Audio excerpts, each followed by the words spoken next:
예를 들면은 김성환 날라기 전에는 2주 전부터는 어떤 소문이 있었냐면 박진 장관은 나오고 내년 총선 준비하고 김성환이 외교부 장관 가고 김태효가 이제 안보실장 가고 이러한 시나리오들이 대통령실 주변에서 돌아다녔는데 이 사건으로 이제 김성환 날아가면서 김태효가 내가 이제 안보실장이다 그랬는데 비서실에서 지금 당장 김태효 차장을 안보실장 시키는 것은 여러 가지 문제와 무리가 있다라고 해서 이제 우리 주미대사를 조태영 주미대사를 이렇게 안보실장으로 재밌네. 그러니까 내부에 좀 견제가 좀 있는 거예요. 그러니까 비서실과 안보실에 약간 견제 이런 것도 있구나. 또 여러 가지 뭐 한일 한미 정상회담을 하면서 서로 공유를 잘 안 해주니까 비서실에서는 좀 화가 많이 났던 모양이더라고요.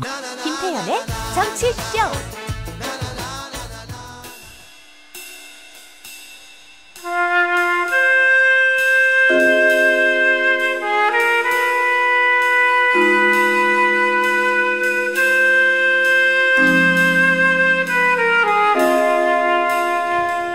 강지원님께서 유튜브로 여의도 타짜 기대되어 하셨고요.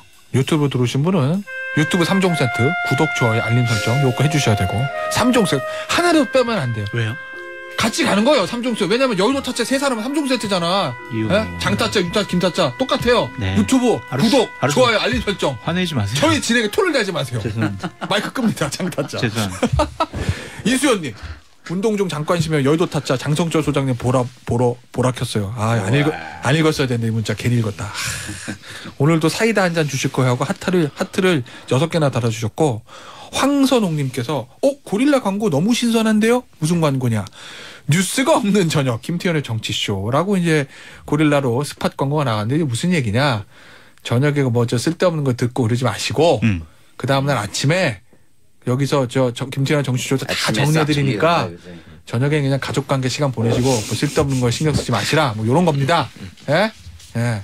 자신감의 광고예요 이거는. SBS 8시 뉴스를 들어야 되는 거 아니에요? 그건 보셔야죠. 네. 예. SBS 8뉴스만 보시고 딴 거 쓸데없는 거죠. 듣거나 보고 마지 마시고 아침에 저희가 다 정리해드린다 이 얘기입니다. 네. 문미님께서 탑 일주일에 2번 하면 좋겠어요 라고 사랑을 보내주셨고 시작해보죠. 김태현의 정치쇼 최근 시그너처 코너 탑 여의도 타짜 안 튀겼어요. 새해 복 모셨습니다. 윤태관 더모아 정치부서실장 장성철 공론센터 소장 김상현 정치평론가 모셨습니다. 안녕하세요. 네, 안녕하세요. 일단 시작하기 전에 요거도 좀 열어볼게요. 설문조사입니다. 오늘 최고 이슈는 김성환 국가안보실장 사퇴 요거거든요. 요 사퇴의 배경에 대해서 나는 언론에 보도된 거 이상으로 아는 게 있다라는 분. 장타자 손 들어서 지금.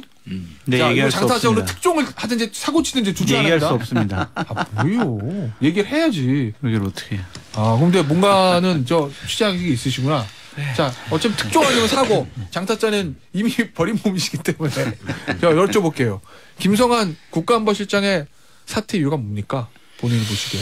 언론에 많이 나왔지만 그러면 김태효 제1차장과의 갈등이 가장 컸던 것 같아요. 블랙핑크 레이디 가가 보고 노란 건 아니고. 아니 그것 때문에 뭐 빌미가 됐고 외교 뭐 정상회담 프로세스와 관련해서 왜 보고가 제대로 안 됐느냐. 이것이 대통령의 좀 경로를 불러일으킨 부분은 맞는 것 같은데 그동안 누적돼 왔던 것은 어쨌든 김태효 1차장과의 갈등이 맞는 것 같아요. 왜냐하면 이명박 정권 시절에 김태효 차장 같은 경우에는 2008년부터 12년도까지 대외전략기획관 비서관을 하면서 거의 이명박 정권의 외교안보와 관련해서는 큰 그림을 짜던 사람이었잖아요. 그랬죠. 그 당시 김성환 안보실장 같은 경우에는 고대 교수하다가 마지막 그냥 말기쯤에 그냥 외통부 2차관을 했어요. 그 김태효 1차장이 봤을 때는 김성환 그 차관 같은 경우에는 그냥 되게 아래로 본 거지. 그냥 교수 중에 한 명. 우리가 그냥 가서 자문 듣던 그런 사람 중에 한 명이었는데. 직급은 위지만. 자기도 교수인데. 근데 이번에는 역전이 돼버렸잖아요. 본인이 이제 보고도 해야 되고 지시도 받고 해야 되는 것에 대해서 상당히 좀 맞듣지 않아 했다라고 볼 수밖에 없고. 언론 보도 보면 그 얘기는 나오더라고요. 두 사람이 뭐 어떤 일 추진 방식이나 언론 브리핑 같은 거 가지고 사사건건 뭐 충돌이 있었다는 게 있었고 오늘 보도 보니까 그 한일 정상회담에 대해서도 누구지? 김성환 안보실장은 신중론. 그리고 김태효 1차장은 이번에 승부를 봐야 된다. 뭐 네, 이렇게 네. 주장했다라는 보도는 있었어요. 그렇죠. 그러니까 서로에게 여러 가지 업무들이 공유가 안 됐던 거는 맞는 것 같아요. 서로 견제하고 불편해하는 거 맞는데 어제 그러니까 그저께까지만 해도 대통령이 안보실 관계자들 다 모아서 오찬을 하면서 그래 우리 잘 준비를 잘 해보자라고 했는데 그래서 대통령실에서 사실 무근이다 교체설 그건 맞아요. 있었고. 아 그때 당시까지 맞았다. 금요일 그래서 오늘 목요일이지 화요일 저녁까지는 맞는데 네, 사실 무근이 교체설이 어제 이제 오전에 이제 김태호 1차장이 강하게 이제 문제 제기를 한 거죠. 대통령에게. 이거 김성환 실장을 바꿔야 되는 이유가 있습니다. A부터 Z까지 이제 얘기를 하고 대통령이 이제 그거를 받아들였는데 이번에 외교안보 라인 대통령실에 바뀐 사람 중에서 가장 핵심적으로 봐야 될 거는 이충면 외교비서관이에요. 네. 왜냐하면은 전임 이문희 비서관 같은 경우에는 김성환 실장 라인이거든요. 그러니까 김태효 차장이 이 일과 관한 여러 가지 일들이 벌어지는 것에 있어서 보고를 제대로 못 받았어요. 그러면 블랙핑크 공연도 보고 못 받았다고. 여러 가지로 보고를 못 받았다고 하더라고요. 네. 근데 이제 이충면 외교 비서관 같은 경우에는 김태효 실장이 가장 아끼는 신임하는 외교부 직원이에요. 아 그래요? 그 사람을 이제 네. 외교비서관으로 데려다 놨다라는 것은 외교 안보실은 김태효 차장에게 상당히 힘이 실렸다? 주도권이 갔다? 그렇게 볼 수밖에 없죠. 그러면은 실장과 차장이 충돌했을 때 하급 저 아래 직원 저 부하 직원인 차장의 손을 들어준 거네요 대통령이. 그러니까 여러 가지 문제점이 있다고 생각을 한 것 같아요. 그러니까 조선일보 보면 한 5가지 이유를 댔던데 그걸 자세히 보시면 될 것 같기도 하고. 알겠습니다. 그 윤타짜 국빈 방문 가봤었죠. 네. 이명박 대통령 때. 들은 거는 없고요. 네. 근데 이게 흐름을 보면은 내가 궁금한 그거. 이상한 것들이 많아. 네, 그러니까 이 조선일보를 보도 보면 블랙핑크 공무원 7차례 보고 안 한 김 이렇게 썼거든요. 근데 7차례 보고를 안 했다라는 게 이게 횟수라는 게 뭐 말이 다르고 다른데 왜 그런 거 있지 않습니까? 한동훈 장관이 민주당 의원들이 카톡 왜 300번 했어? 라고 하면은 예, 아니요, 아니, 그래서요, 점점점, 이걸 다 횟수로 한다라고 해서 그 300번이니까 과장된 거다라고 설명을 하잖아요.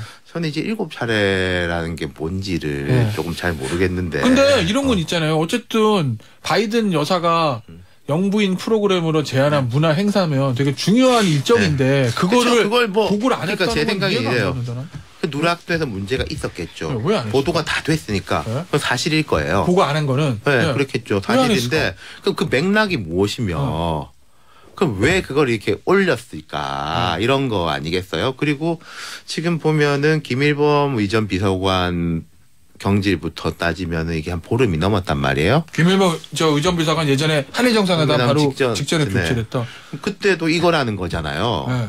그럼 이거가 터진 게 그때인데 지금 한 보름 이상 동안 뭉개고 있다가 차례대로 그다음 외교비서관 경질하고 안보실장까지 경질하는 게 저는 그게 좀 납득이 안 돼요. 납득이 안 된다는 건 다른 이유가 있다는 아니 말씀이신가요? 이거 뭐가 섞여 있나 싶은 거죠. 그리고 아까 뭐 두 사람의 차이 이런 말을 했는데 과거 정부들에 보면은 뭐 민주당 정부 시절에 자주파와 동맹파의 알력이다. 뭐 이런 식의 보도들이 좀 있었어요. 항상 있었죠. 저 노무현 정부 시절에. 그 어느 정부든지 외교 안보 라인에서는 그 좀 두 가지 흐름이 있어요. 그건 이상하지도 않은데 제가 뭐 밖에서 볼 때는 두 사람 다 비슷해 보이는데 스타일의 차이가 약간 있을지 모르겠지만은 뭔 그런가 싶으니까 이상하다는 거죠. 그리고 지금 자 한미 정상회담을 앞두고 안보실장이 갑자기 안보실장은 이제 NSC 미국 NSC 실장의 파트너기도 한데 카운터파트가 바뀌고 그 후임자로 갑자기 주미대사가 됐다. 그럼 주미대사를 그럼 또 채워야 되잖아. 가그레망 하는데 한 6주 걸리거든요. 그럼 지금 현재 조태용 이분의 신분은 주미대사 겸 안보실장 내정자인가? 뭐가 안 맞는 게 너무 많고 우리가 생각할 때 우리가 미국 입장이다라고 생각했을 때 한국에서 이 공연하는 문제 때문에 외교 안보 라인이 다 날아갔다. 라고 좀 이상하지 않을까요? 근데 저는 이런 생각이 드는 게 그게 중요한 이슈인 건데 그 이슈 때문에 이렇다라는 걸 수면 위로 올려가지고 이렇게 공개해서 그걸 명분으로 삼을 만한 이슈인가. 그 블랙핑크 공연 보고누락이. 그렇죠. 오늘 조선일보 사설 제목은 뭐 그렇긴 하더라고요. 이 보고누락이 과연 잘못된 건 맞는데 국가안보실장을 교체할 만한 사유가 되냐라는 게 조선일보 그다음 사설 여기부터 토론인데. 뭐 제 생각이에요. 제 생각에는 그 김성환, 뭐 이문희, 김일범 이 라인들은 IRA라든지 예. 핵억지력 강화 같은 게 메인 DC. 라고 생각을 하지 않았을까. 그 다음에 그건 조금 부차적인 걸로 네. 생각을 했을 것 같아요. 그것 때문에 보고누락을 잘했다 못했다가 아니라 네. 제가 지금 이 12년 만에 국빈 방문이라고 나오지 않습니까? 12년 전에 기자로서 따라갔죠. 그때 이제 김일범 비서관은 행정관이었었고 여기 있는 분들 그때 다 김태호 뭐 다 같이 있었어요. 그때를 시간이 약간 걸릴 수 있는데 12년 전에 우리가 달력을 거슬러 올라가면은 국빈 방문인데 자 노무현 대통령 때 FTA를 거의 끝까지 갔지 않습니까? 근데 소고기를 매듭을 안 짓고 갔어요. 그래가지고 이제 이명박 대통령 출범하자마자 난리가 났잖아요. 그래서 우리가 이제 이야기를 해서 소고기 부분만에 대해서 재협상을 했어요. 근데 그러다가 미국이 대선 기간으로 갔어. 오바마 민주당 후보가 부시 행정부가 한국에다가 자동차를 너무 퍼줬다. 라고 주장해서 선거 때 이슈로 올려가지고 오바마가 당선된 뒤에 자동차 재협상을 이야기를 했어요. 길게 보면은 뭐 우리가 크게 양보한 것도 아닌데 당시에는 우리가 조금 양보를 해줬어. 그래서 도장을 찍으러 간 거예요. 국빈 방문으로. 근데 이제 그때 국빈 방문 갔는데 오바마 정부에서 정말 떠들썩하게 영접을 하고 우레옥 한식당에 가가지고 불고기를 먹으면서 오바마가 나 하와이에 있을 때부터 고기 많이 한식 좋아했다. 극진하게 대접하고 김연아 선수를 불러가지고 미국에서 불러가지고 오찬 자리에 하고 그때 부통령이 바이든이란 말이에요. 막 대우 잘해주고 쓱 도장 찍어 이랬구나. 그 도장 찍는 건 다 결정되고 간 거지. 저는 그게 지금 오버랩이 자꾸 돼요. 그러면 이번에 미국 측에서 막 대접해주고. 그러니까 미국 입장에서는 북핵이라든지 IRA보다는 아유 이 블랙핑크하고 레이디 가가 극진한 대접 그런 걸 좀 올리고 싶어 하지 않을까? 제가 미국이라고 생각해 보면. 그래서 아마 김성환 저 라인 안보실장이나 이런 부분 저 비서관들이 그거보다는 IRA나 이 이슈를 더 띄우고 싶어 했다. 추론이 추론. 그렇다는 거예요. 근데 어쨌든 뭐 주미 대사는 조현동 제1차관으로 이미 내정을 했기 때문에 한미 정상회담 준비하는 건 별 문제가 없을 것 같고 어제 분위기를 하나 더 말씀을 드리면은 요 얘기 듣고 이제 김성환 날아가면서 사실은 이제 김태호 1차장이 안보실장 되게 원했었대요. 그 전부터.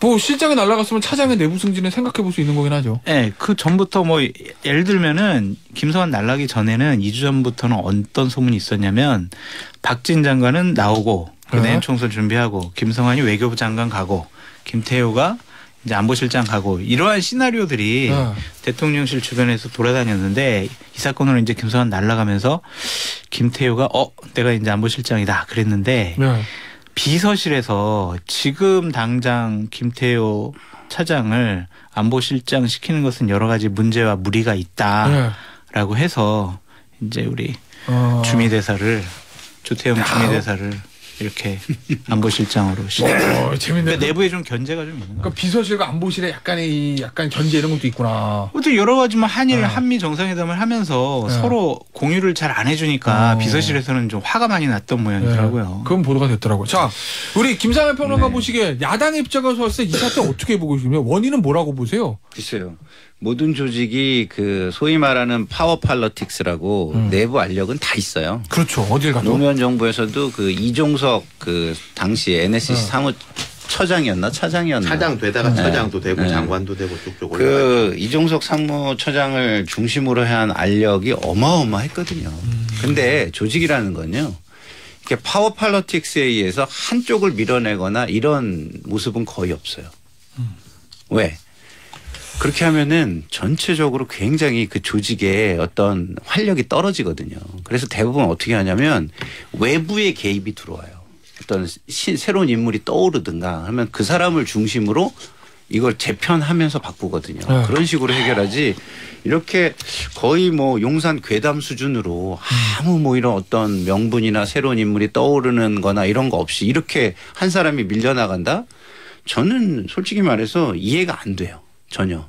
뭐 지금 뭐 이렇게 우리 장 소장이 많은 취재를 해서 알려주지만 그런다고 해도 이해가 안 돼요. 그러면 정말 아마추어 진짜 무능 뭐 이 정도 수준으로뿐이 안 보이는 거예요. 뭐 이렇게 안에서 뭐 알력이 있다고 한 사람을 이렇게 내친다? 그리고 더더군다나 국빈 방문 앞두고. 네, 더더군다나 굉장히 중요한 국빈 방문을 앞두고 김대기 비서실장이 나서서 사실 무근이라고까지 얘기한 지 며칠 되지도 않아서 예? 이렇게 바뀐다?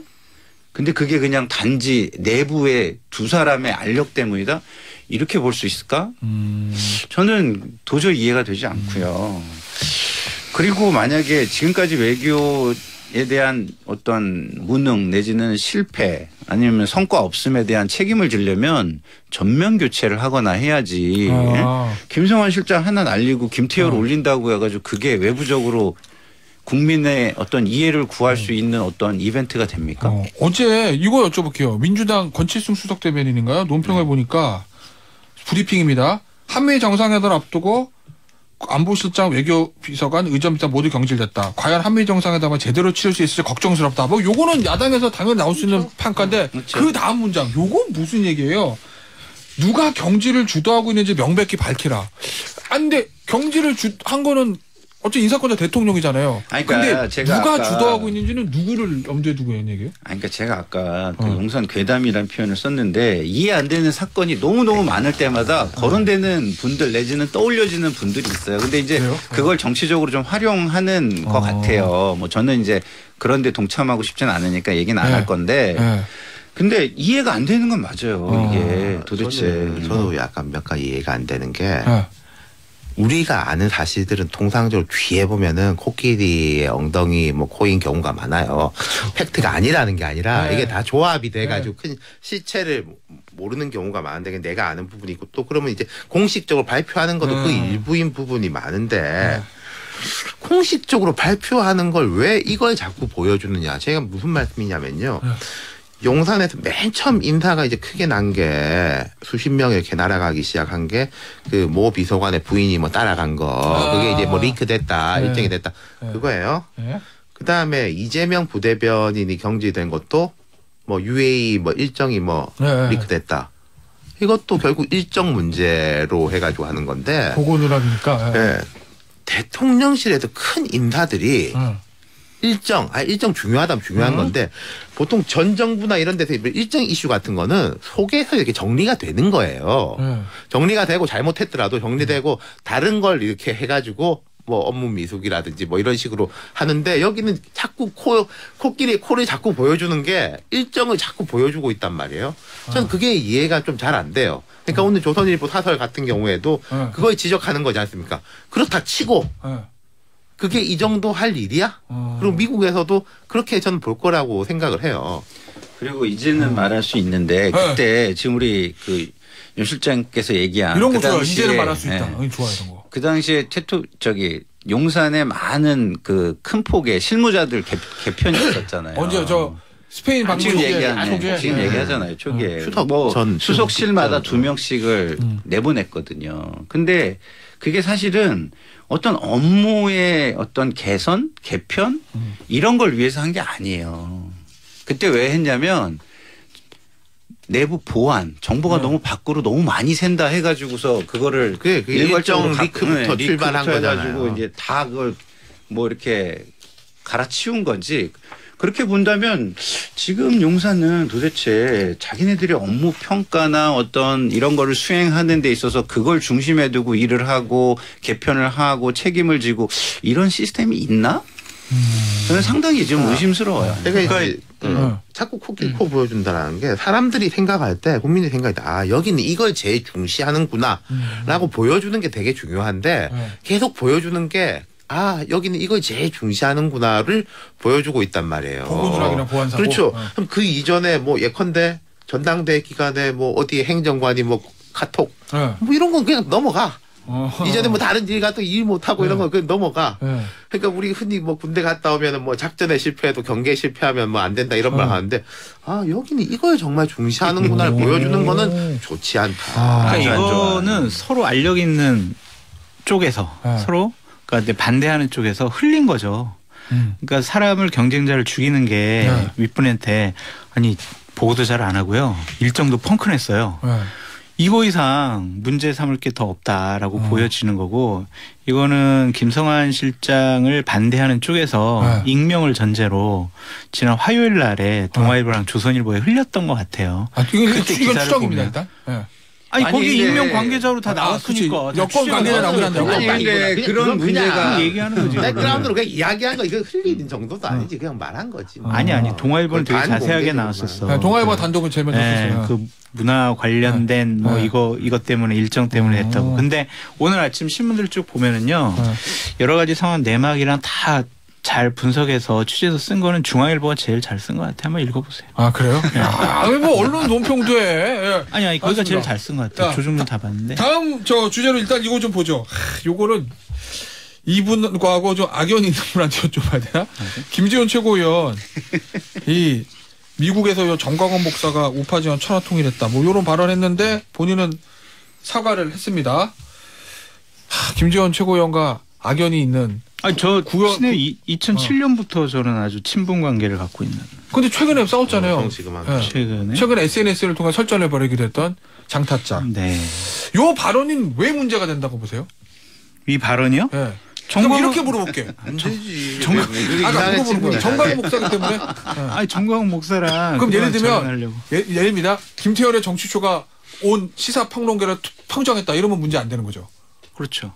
아니 근데 이게 정광훈 목사가 국민의힘이라는 집권 여당에 영향력을 끼치려고 한다라는 것. 그리고 그동안 이준석, 김종인 체제에서 아스팔트 강경한 보수 세력과 좀 절연을 해야 중도층으로 외연 확장을 할 수 있다라고 생각을 했기 때문에 이분들과 좀 관계를 좀 거리두게 한 건데 이거를 지금 현실적으로 집권 여당 안으로 끌어들였잖아요. 그러니까 저번에 발언을 보면 정광훈 목사님 하시는 말씀 100% 제가 최고위원회에서 뭐 달성시킬게요 이런 얘기까지 하잖아요. 그러니까 이러한 모습들은 국민의힘이 내년 총선 치르는데 전혀 도움이 안 될 거다라고 보는 거고 저는 김재원 의원이 이런 강한 발언을 하는 거는 첫 번째 은혜를 갚는다. 두 번째는 아부한다라고 봐요. 은혜를 갚는 거는 지난번 최고위원 선거 때 정광훈 목사를 지지하는 책임당원들이 김재원을 밀어줬다. 그래서 1등 최고위원을 했다. 그거에 대한 고마움이 있는 것 같고 또 하나는 그렇게 현실적으로 영향력이 있는 사람이면 내가 내년 총선 때 대구에 나가야 되는데 공천에서도 나를 도와줄 수 있을 것이다. 라고 생각하는 것 같아요. 그런 점에 있어서 이렇게 계속 정광훈 목사와 긴밀한 관계를 유지하는 거 아니냐 생각이 듭니다. 저는 김재원 최고위원이 되게 명민한 분이라고 생각해요. 똑똑한 분이고 뭐 이런 말 나오면은 욕먹을지 모르지도 않았을 건데 두 번이잖아. 한 번이 아니라. 5.18 관련해서. 말 못할 사정이 있는 거 아닐까. 은혜를 갚는다는 건 이 상식적인 건데 이 정치를 할 때는 좀 좋은 배신이 필요하다라는 생각이 들어요. 저는. 좋은 배신? 뭐 내가 해줄게. 뭐 아이고 그럼요라고 했다가 권력을 잡으면 그거 어떻게 빚 다 갚습니까? 빚 다 갚으면 일이 안 되죠. 좋은 배신이 필요한데 좋은 배신을 못할 만큼의 뭐가 있는가. 저 솔직히 이분이 밀어준다고 해가지고 전당대회 같은 포맷이면 모르겠는데 총선에 절대 유리할 거라고 생각하지 않아요. 공천. 저는 공천에도 공천 얘기가 지금 나왔으니까 공천에 유리할 거라고 생각하지 않는데 그걸 이제 뛰어넘는 뭐가 있나 싶은데 이게 그러고 잠깐만요. 제 두 가지 문제가 김재원 본인의 문제만이 아니에요. 아까 끌어들인 거 말씀하셨는데 지난 전당대회 기간에 처음 뭐 이용 이런 사람 컷오프 되고 친윤 진영에서 뭐라고 했습니까? 의친윤이다.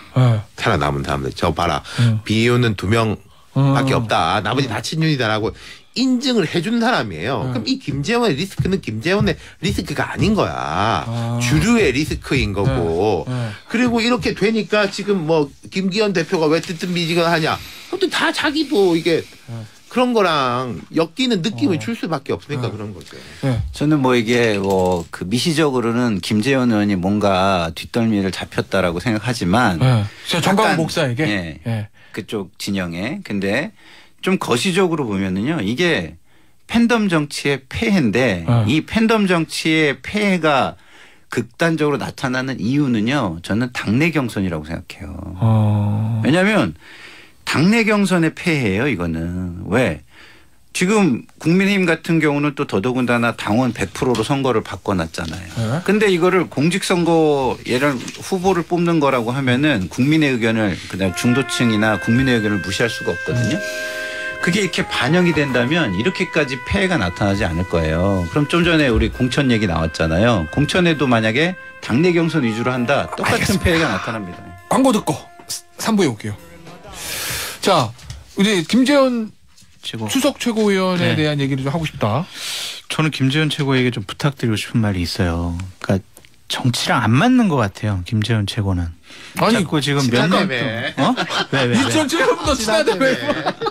아니 그러니까 친해가지고 위에서 말씀드리는 거예요. 정치가 안 맞는 것 같아요. 이게 아까 말한 무슨 좋은 배신 이런 건가? 최근에 몇 년 동안 보면 자꾸 공천 받으려고 했다가 공천 못 받고 거기서 본인 또 상처받고 또 이런 구설수 오르고 이러잖아요.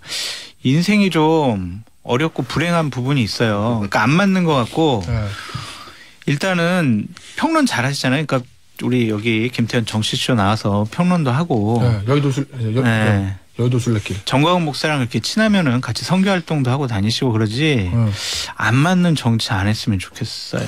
근데 원래 당내 전략기획통으로 예전에 정말 명민했죠. 네. 그랬는데 박근혜 대통령 탄핵 이후에는 약간 좀 달라진 것 같아요. 그러니까 그래요? 뭐가 좀 잘 안 풀린다는 느낌이 있죠. 이번 최근에 보면 많이 예전에 이제 네. 대변인 됐을 때도 밥자리에서 기자들을 만났다 그날 바로 경지되고 그랬나? 그 네. 술자리가 좀 길어져가지고 과해가지고 되고 그다음 뭐 됐다가 무소속으로 출마하려고 탈당 뭐 하다가 이제 당에서 욕 먹고 막 계속 그런 식이 반복되는 느낌이니까 마음이 급하니까 더 좀 세게 나가는 거 아닌가 싶은데 별로 좋지 근데 않지. 왜 네.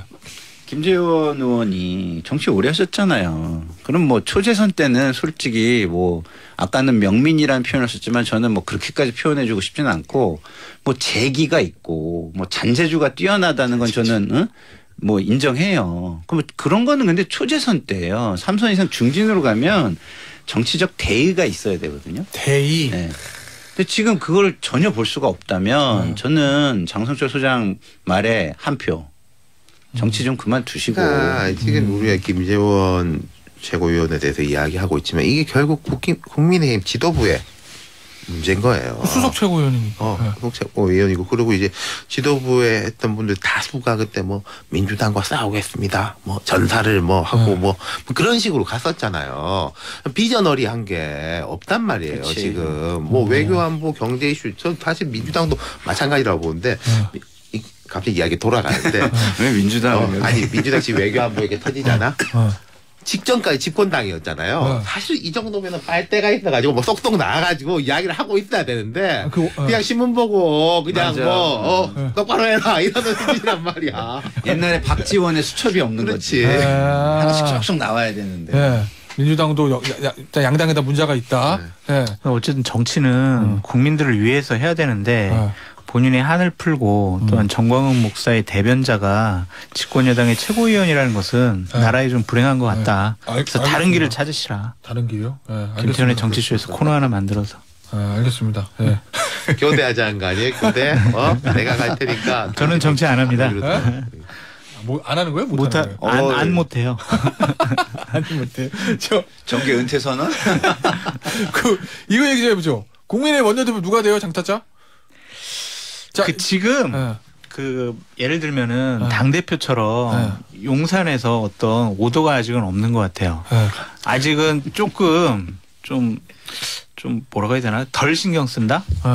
근데 이제 이번 주에는 좀 정리되지 않을까 싶어요. 근데 뭐 저 누구죠?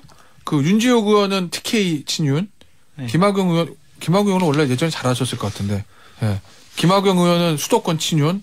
그러니까 누가 돼도 이런 적이 있어요. 작년에 제가 원내대표 딱 여러 가지 출마자들 권성동 원내대표가 됐을 때 후보들에 대해서 평가를 했더니 바로 저한테 전화 와가지고 막 뭐라고 하시더라고요. 누군가가 거의 대부분.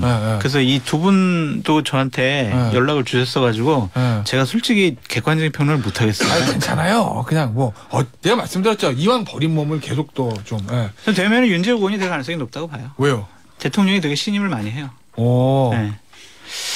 그러니까 대통령 출마하려고 했을 때 국민의힘에 입당을 했을 때 이제 모임이 있었어요. 대통령하고 뭐 여러 의원들하고 모임이 있었는데 윤재옥 의원하고 윤석열 대통령하고 접점이 없었는데 그 모임에 계속 윤재옥 의원을 불렀어요. 대통령이. 윤재옥 의원은 뭐 출신이세요? 경찰. 아 경찰. 네. 그건 뭔지는 모르겠어요. 뭔지 모르겠는데 되게 신임하는 분이다. 김학용 의원도 되게 윤석열 대통령한테 신임 받는 분이긴 한데. 김학용 의원은 원래 김무성 전 대표랑 친하지 않았나요? 네. 그런 이야기 자꾸 하면은 좋지. 윤재옥 의원이 좋겠지. 그래요? 그래서 저는 윤재옥 의원이 될 가능성이 높지 않을까 싶어요. 그러니까 뭐 저는 장 소장님만큼은 모르지만 그런 것 같아요. 두 사람이 약간 스타일 차이가 윤재옥 의원은 조용한 전략가 스타일이라면 김학용 의원은 약간 이제 전통적인 정치인, 전통적인 조직형, 그다음에 이제 뭐 흔히 얘네 두주불사형, 단판형 뭐 그렇게 이야기하지 않습니까? 그 차이가 있죠. 두 사람 스타일 차이가. 근데 이거는 맞는 것 같아요. 예를 들면은 당대표와 지도부가 영남에 많이 있으니까 수도권 원내대표를 만들어서 우리가 내년 총선에 수도권 민심을 좀 견인해 와야지. 이건 그렇게 큰 고려사항이 아닌 것 같아요. 그건 고려사항 아니다. 아니 그거를 고려했으면은 당대표 선거 때부터 그게 나왔어야겠지. 고려사항은 아닌 것 같고. 원내대표 선거가 뭐 당 총선에 그렇게까지 영향을 주긴 주지만 그렇게까지 영향을 주진 않잖아요. 그러면 텐션이 떨어지는 게 지금 당청의 일체화가 덜 되는 문제는 아니잖아요. 오히려 너무 되고 뭐 이건 좀 거의 뭐 윤석열 의원실이야. 그러니까 이게 지금 뭐 원내대표 경선에 대한 텐션이 좀 떨어지는 게 그런 이유인 것 같아요. 자 그러면 같은 원내대표 경선인데 국민의힘보다는 조금 더 텐션이 있을 것 같은 민주당 원내대표 누가 됩니까? 왜냐면 거기는 친명 비명. 왜냐면 방금 전에 비명의 이원우 의원 출마하신다고 하셨고, 그다음에 그러니까 이게 굉장히 뭐 민주당도 많이 흐트러져 있어요. 그 이재명 그 체포동의안에 그 뭐죠? 가결표, 반란 소위 말하는 이탈표라는 30표가 나온 이후에 그 전까지의 흐름은 이재명 당대표가 그 비명계 색깔을 더해서 좀 약간 통합적인 색깔을 내면서 간다. 이게 이제 하나의 큰 전략의 흐름이었거든요. 근데 이탈표 30표가 나오면서 분위기가 확 바뀐 거예요.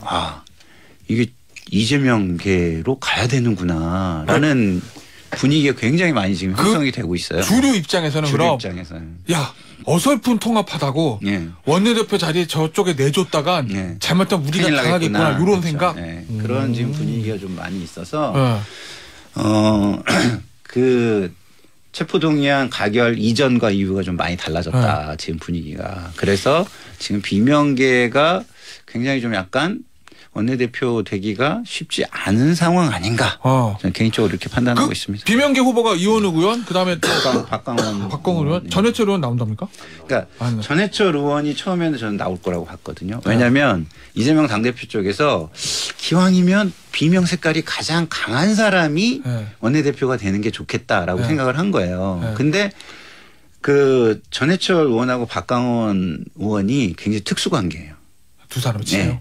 전해철 의원이 무언가를 하려고 할 때마다 가장 먼저 와서 중심을 잡고 도와준 게 박광원 의원이거든요. 그러면 박광원 의원 출마선은 먼저 하니까 정신을 못 나온다는 거구나. 그래서 주변에서 전해철 의원 주변에서 이번에 나가야 된다라고 굉장히 강하게 드라이브를 걸고 이재명 대표 쪽에서도 그런 분위기가 있었는데 그러다 보니까 전해철 의원이 박광원 의원에 대한 굉장히 큰 부담을 느끼잖아요. 그래서 불출마 선언을 해버린 걸로 저는. 그러면 친명계 쪽에서는 지금 김두관 의원, 홍익표 의원 출마 선언한 거고 또 누가 나와요? 일단은 홍익표 의원 쪽으로 많이 이야기가 되고 있는 것으로. 홍익표 의원의 당선될 가능성이 높다. 김두관 의원은 뭐 항상 뭐 본인이 이게 도전 정신을 많이 발휘하시는 분이니까 그냥 던지시는 것 같고 친명 쪽에 어떤 뭐 공감대가 있어서 나오시지 않는 건 아닌 것 같아요. 뭐 586 주류와 뭐 친명계 결합 뭐 이렇게들 이야기를 하잖아요. 586 주류와 친명계 결합. 뭐 친명계라는 이분들을 보면은 거기도 애초에 뭐 7인회 이렇게 있었는데 그 정도를 제외하고는 뒤에 붙는 분들이잖아. 그런데 7인회도 뒤에 붙는 사람들이 그렇죠. 뭐 그래도 빨리부터 죽이니까. 빨리부터 죽이고. 과연 이게 신뢰를 할 수 있을 것이냐? 친명에서 이재명 대표 쪽에서 홍익표 뭐 이런 분들은 하긴 뭐 잘 여의도 모르겠어. 아주 뿌리가 깊은 분이 아니니까 이제 이 신뢰라는 게 꼭 이제 무슨 뒤통수를 때린다 이 말이 아니라 저는 이제 홍익표 의원 뭐 무슨 생각인지 모르겠지만 그럴 것 같아요. 이재명 대표 중심으로 하는 게 지금은 중요하다. 근데 상황이 바뀌면 뭐 당은 앞세워야지. 뭐 그런 식으로 갈 수 있는 거 아니야? 알겠습니다. 아니 근데 그런 분들이 조정식 사무총장도 그렇지만 전면에 본인이 확 나서는 사람은 아니지만 말을 잘 듣는 스타일인 건 또 맞잖아요. 조정식 사무총장이랑 홍익표 의원 그렇죠. 스타일이. 알겠습니다. 자 일단은 정치권에서 제일 맞추기 힘든 게 당내 원내대표 경선. 이거 진짜 맞추기 힘들다고 그러거든요. 참고로 국민의힘 출입 기자들은 김학영 의원이 될 것 같다라는 전망이 좀 더 우세합니다. 자 국민의힘 출입 기자는 김학영 의원 설인데 장타자는 윤재욱 의원 될 거다 얘기했고 우리도 김탑자는 민주당은 홍익표 의원이 될 거다고 얘기했습니다. 상은 PD 이거 잘 적어놔야 돼요 우리. 결과 나오면 이제 우리 이게 있을 거야. 될 거다라고 얘기는 안 했는데요. 저는. 갑자기 톤을 낮추는데? 저도 뭐 가능성이 많다는 거지. 아니 뭐 저는 된다라는. 그렇게 생각하지 않아요. 장타자는 윤재욱 의원, 김타자는 홍익표 의원을 찍었다. 하는 말씀을 드리면서 보십시다. 그러면 요 얘기 좀 보죠. 국민의힘 얘기 좀 더 해볼까요? 몇 개 더 있네. 천하용인 중용설 나왔잖아요. 실체 없어요. 없어요? 네. 그 기본적으로 천하용인으로 대표되는 사람이 일단 천하람 이제 당협위원장인데 천하람 당협위원장에 대해서 적극적인 구애를 김기현 당대표 쪽에서 안 해요. 그러니까 예를 들면 포옹하려면 아유 좀 만나자 계속 연락도 하고 좀 뭐 왜 그래 그거 있는데 좀 찾아가기도 하고 연락을 해야 되는데 처음에 이렇게 했다가 지금은 그 김기현 핵관 관계자랑 연락을 해봤더니 아이 뭐 만나지 않겠다는데 뭐 우리가 뭐 굳이 뭐 이런 반응이더라고요. 그러면 얼마 전에 만나자고 그랬다는 건 일종의 알리바이용인가요? 알리바이용이 아니라 그때는 만나려고 했는데 안 만나고 그냥 이렇게 지역 다니면서 아 우리 천하용인 특히 이준석 께 뭐 쫓아낸다고 하면서 뭐 내놔 막 이러니까 콜라 말아라 뭐 이런 분위기더라고요. 그러면 천하람 위원장의 속내는 뭡니까? 저 장타자 보시기에. 아니 그 천하람 정말 좋은 자리가 워낙 제안을 하면 받겠다는 거예요? 아니면은 전혀 받을 생각 없어요? 솔직히 천하람 변호사는 제가 요즘 한 열흘 동안 연락도 못하고 못 봐서 잘 모르겠는데 그냥 이 최고위원들 그리고 당의 분위기가 처음에는 쫓아내려고 했다가 지금은 아유 너 이준석하고 헤어지면은 자리 하나 줄게 그럼 된 거 아니야? 이거에 대해서는 상당한 모멸감을 느끼고 있는 것 같아요. 우리가 자리 하나 받으려고 그 자리 하나 주면은 우리가 뭘 그리고 우리가 자리 받아가지고 국민의힘에 가면은 2030 세대들이 MZ 세대들이 다시 국민의힘 지지할 것 같아?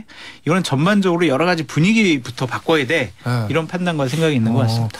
근데 저는 천하람 그 전 후보 그 위원장한테 좀 약간 두려움이 있는 거 아닌가? 저는 오히려 그런 생각이 들어요. 지도부가? 아니 본인이 자기한테 두려움이 있다고요? 왜냐하면 이준석 대표하고 굳이 결별을 할 필요는 없거든요.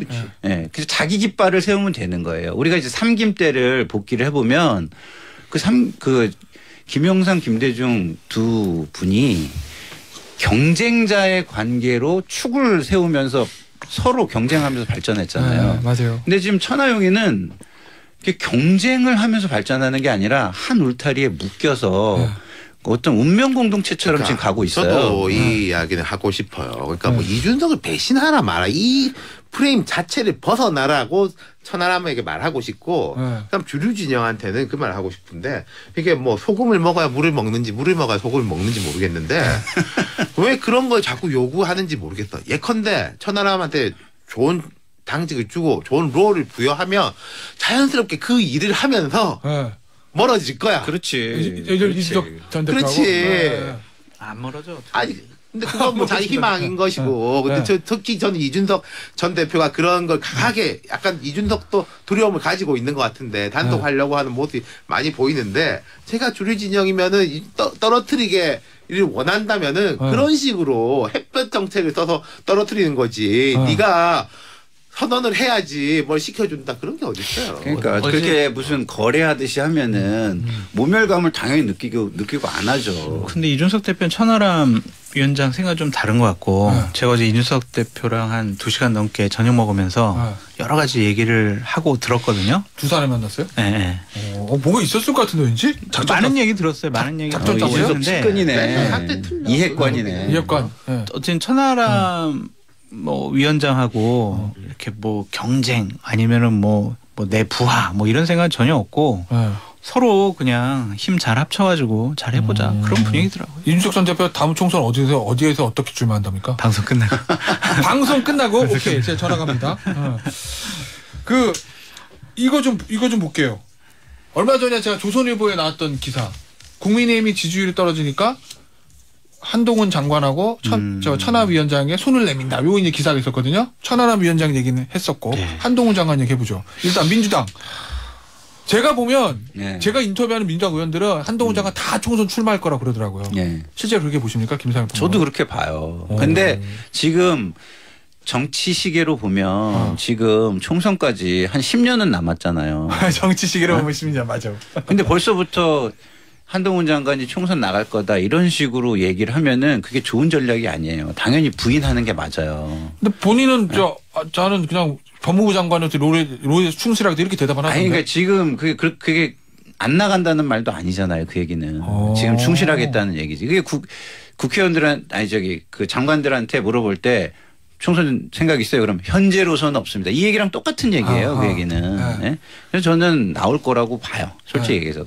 그래서 한동훈 장관이 그렇지 않는다면 조금 더 그 시야를 넓혀가지고 볼 거라고 보는데 지금은 민주당을 공격하는데 너무 매진하고 있어요. 그렇게 시야가 좁아진다는 건 뭐냐면 속도가 빨라지고 있다는 거거든요. 우리 고속도로 초입에 보면 이런 말이 있어요. 속도를 늦추면 사람이 보입니다. 이런 얘기가 있거든요. 왜냐하면 속도가 빨라지면 시야가 경주마처럼 이렇게 좁아지게 돼 있어요. 근데 속도가 늦춰지면 이렇게 시야가 이렇게 늘어나거든요. 근데 지금 한동훈 장관의 모습은 시야가 굉장히 계속해서 좁혀지고 있다. 그 얘기는 뭐냐. 자기 마음속에 총선을 향한 속도가 조금씩 빨라지고 있다. 저는 이렇게 느낍니다. 한동훈 장관은 여당의 큰 자산이잖아요. 네? 한동훈 장관이 출마를 안 하면 되게 큰 뉴스야. 오히려? 네. 다들 출마할 거라고 생각을 해요. 뭐 본인 내가 마음은 모르겠는데 정치에서 중요한 거는 인식의 문제인데 다들 그렇게 인식하고 있기 때문에 그럴 거다라는 거랑 그다음 두 번째 한동훈 장관 본인도 뭐 명민하니까 알 것 같은데 정치를 해본 경험이 없지 않습니까? 장관도 정치인이지만은 흔히 말하는 이제 이 정당 정치 해본 경험이 없는데 한동훈 장관은 능력도 있고 한데 투수로 치면요. 1이닝, 2이닝을 전력 투구할 수 있는 사람이지 경기 운영을 해본 적이 없기 때문에 선발 투수로 되면 위험해요. 그러니까 이게 무슨 말이냐면 한동훈한테는 총선에 나갈 때도 시간을 많이 주면 안 돼요. 짧은 시간 동안 바람을 확 일으키게 만들어야 되는 거지 몇 달 동안 뭘 지휘하고 조직하는 자리를 주면은 한동훈 장관도 삐끗하고 망하지. 다칠 가능성이 매우 높다. 그럼 그 얘기는 예를 들어 내일 총선하고 공천 마지막 날에 어디 전략 공조 빡! 그래가지고 아니 뭐 그런 식으로 하지 마지막에 이제 흐름을 부를 때 해야 되는 거지. 아니 지금 이분이 나와가지고 뭐 할 거야? 뭐 대변인을 할 거예요? 지명직 최고위원을 할 거예요? 뭘 할 거야? 할 것도 없어. 마무리 투수해야 되는데 선발 투수하면 한동훈 장관은 정치를 하겠죠. 근데 버려야 할 것이 있어요. 뭐요? 마음속에 있는 원한과 자존심을 버려야 해요. 그러니까 문재인 정권 하에서 본인은 핍박받고 자천당했다. 억울하게 여러 가지를 당했다. 그래서 민주당 의원들만 보면 되게 날카로워요. 말싸움에서조차 지지 않으려고 해요. 지면은 자기가 잘못했다라고 생각을 하는 것 같아요. 그러한 원한과 자존심을 버려야 정치를 할 수 있다라는 좀 생각이 들고 정치는 항상 이기는 게 아니잖아요. 그치. 때로는 지면서 상대방의 마음을 얻을 수도 있거든요. 그런데 지금은 한동훈 장관은 본인의 원한을 풀기 위해서 민주당과 민주당 의원들의 원한을 계속 쌓아두고 있어요. 민주당에서 나오기만 해봐라 가만 안 둔다 이런 거고 하나 위험스러운 것은 박수영 여연 원장이 뭐 히어로까지 된다고 했잖아요. 정치를 안 해봤잖아요. 정치를 안 해본 분을 내년 총선이라는 중요한 일에 얼굴마담 아니면 선대위원장 중요한 직책을 맡겨서 치르게 한다? 이거는 국민의힘으로서는 어마어마한 도박이에요. 왜냐하면은요. 정치인 공직자가 정치인으로 탈바꿈하려면 이회창 전 총재처럼 해야 돼요. 윤석열 전 검찰총장처럼 해야 돼요. 뭔 말이냐면 본인을 임명해 준 권력자의 부당함에 대해서 지적을 하고 항거해야 돼요. 가만 윤석열 전 총장도 추미애 장관이나 문재인 대통령 부딪혔고 이회창 전 총재도 김영삼 대통령 부딪혔잖아요. 그러니까 국민들이 환호한 거예요. 지도자 깜이다라고 생각한 거예요. 근데 지금 한동훈 장관의 모습은 추미애 전 장관과 같은 모습인 것 같아요. 그러니까 자기네 진영과 자기네들 의원들을 보호하려고 하고 상대 진영에 대해서 말로써 되게 상처 주고 뭐 대항하는 그런 모습이거든요. 그러면은 지지층의 결속은 이를 뭐 불러일으킬 수 있지만 중도나 외연의 확장은 불가능해요. 이게 우리 방송 들으신 분 기억할 건데 보편성이 있고 특수성이 있는데 다 하나만 똑같은 거예요. 제가 여기서 천하람 위원장 나왔을 때 뭐라고 했습니까? 근데 당신도 이해가 안 되는 게 우리가 되면 보수 진영 전체가 잘 된다라고 이야기해야지 윤핵관 다 걷어낼 거야. 뭐 이런 말은 도대체 왜 하냐. 그럼 그 사람들이 감사합니다. 와서 우리 해주십시오. 그러겠냐. 똑같은 이치예요. 그게. 그리고 또 하나 지금 우리가 착시가 좀 있어요. 뭐냐. 의회에서 민주당이 다수당을 차지하고 있어서 그렇지 야당이에요. 야당. 사실상의 약자거든요. 그러면 한동훈 장관 입장에서는 민주당을 그렇게까지 막 공격하고 누르고 하는 모습이 별로 좋지 않아요. 그래서 계속 우리가 뭐 그 정치의 역사를 보고 이렇게 평론을 하는 거잖아요. 그동안의 경험을 가지고 이렇게 평론을 하는 건데 경험칙상을 봐도 이렇게 하는 것보다는 조금 더 여유 있는 모습 그리고 조금 더 점잖은 모습으로 얘기하는 게 훨씬 좋다. 왜요? 지금 보세요. 민주당에서 한동훈 장관에 대한 전략을 완전히 바꿨어요. 어떻게요? 과거에는 이렇게 같이 맞서가지고 싸워서 이기자였는데 지금은 김의겸 의원, 박범계 의원 그렇죠. 네, 그런 분들은 이제 그 개인적인 생각이 너무 강한 분들은 그 전략을 잘 못 따라오고 있는데 민주당은 지금은 한동훈 장관이 좀 폭주하거나 흥분하면 하게 놔두자는 걸로 전략이 바뀌었어요. 대표적인 게 김승원 의원과의 질의응답을 보시면 아마 확 느껴지실 거예요. 오, 알겠습니다. 자, 한 1분 30초 남았는데 요거 마지막 짧게 짚어보죠. 전주 4월 5일에 전주을 국회의원 재선거가 있는데 이스타항공 했던 이상직 의원 지역구잖아요. 이 되게 묘해요. 지금 여론조사상으로는 진보당 후보가 1위인데. 진보당 후보. 예. 근데 그 위에 한 두세 명이 비슷하기 때문에 까봐야 아는데. 민주당은 무공천했어요? 예, 민주당 출신이 이제 무소속 후보들이 있는데. 진보당이 원내 입성할 경우에 이게 임기 1년짜리 한 명 선거지만은 되게 다양한 나비 효과들이 벌어질 수 있다. 진보당이 통진당의 후에 이석기 전 의원하고 뜻을 같이 하는 분들이에요. 지금 이제 민주노총 뭐 간첩단 수사도 있는데 그거 엮이고 이분들 들어오자마자 되게 강경 드라이브를 걸 겁니다. 국민의힘은 속으로 좋아할 수 있고 민주당은 되게 뜨악해 할 수도 있는 진보당 의원이 원내 들어오면 그런 복잡한 상황으로 봐요. 아니 그럼 무소속 의원들은 민주당 계열이면은 거기서 당선될 가능성 크게 없나 봐요. 그러니까 지금 되게 경합이 되고 있고 민주당에서 이제 은근슬쩍 다시 밀고 그러잖아. 근데 이 무소속 의원들하고 또 무소속 후보들의 알력 때문에 그러지도 못하고 있는. 네, 제가 볼 때는 지금 거기가 굉장히 복잡한 게 현역 의원들이 지금 거기 출마하려는 사람들이 있어요. 근데 무소속으로 나간 사람들은 민주당으로 다시 돌아올 생각으로 했잖아요. 그럼 지금 어떻게 되겠어요? 충돌이 있겠지. 어마어마한 충돌이 지금 있는 거예요. 그렇기 때문에 민주당으로 지금 결집이 안 되는 건데 나중에 이 충돌이 어느 정도 해소가 되면 민주당 쪽으로 또 지지율이 저는 올라갈 거라고 봅니다. 알겠습니다. 오늘 여기서 마무리할게요. 장타짜, 김타짜, 윤타짜여서 감사합니다. 감사합니다.